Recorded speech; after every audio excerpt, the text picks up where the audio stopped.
Tragjedi në Spanjë. Një vajzë 2 vjeçare vdes nga nxehtësia pasi babai e harroi në makinë. Një vajzë 2 vjeçare ka ndruar jetë në Spanjë nga goditja nga nxehtësia pasi u la në makinën e babait të saj për orë të tëra në temperatura jashtëzakonisht të larta.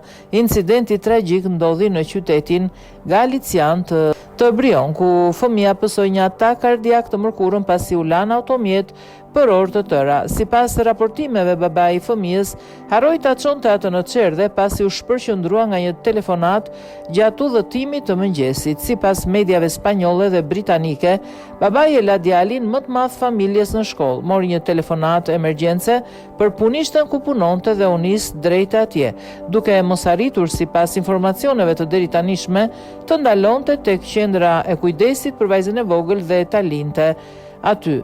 Fëmia mbeti në sediljen e pasme të makinës pas xhamave të errët në një zonë me trafik të kufizuar këmbësorësh. Mungesa e tij nuk u vë re deri në mesditë, kur nëna shkoi të merrte vajzën e saj nga çerdhe dhe u informua se fëmia nuk ishte çuar atje në mëngjes. Alarmi ra në familje disa orë më vonë, kur nëna shkoi të merrte fëmijën nga çerdhe dhe u informua se nuk ishte qenë atje në mëngjes. Pablo Lago, kryetari i bashkisë Brion dhe gjithashtu një mik i kësaj familje, thotë se atë ditë drejtori i qendrës kujdesit për fëmijët ishte në pushim mjekësor. Kjo prishi funksioni normal të qendrës kujdesit për fëmijë. Prindrit njoftuan menjëherë shërbimet e emergjencës, por fëmia nuk mundi të shpëtohej. Kur ekipet e emergjencës mbritën te makina në të cilën ishte mbyllur vajza e vogël, vajza ende merrte frym. Ata u përpoqën ta ringjallin, por ishte tepër vonë. Ajo vdiq nga mbytyja për shkak të goditjes nga nxehtësia.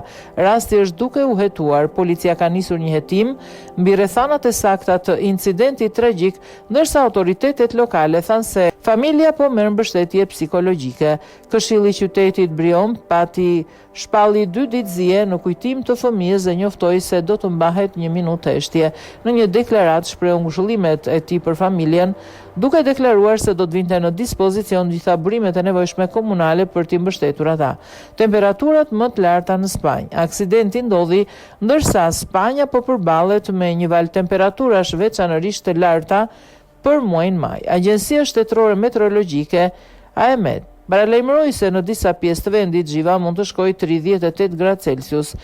Meteorologët flasin për temperatura ekstreme që ngjajnë më shumë me mesin e verës, ndërsa vënë duke se vitet e fundit periudhat e nxehtësisë intensive janë shfaqur gjithmonë e mëherët.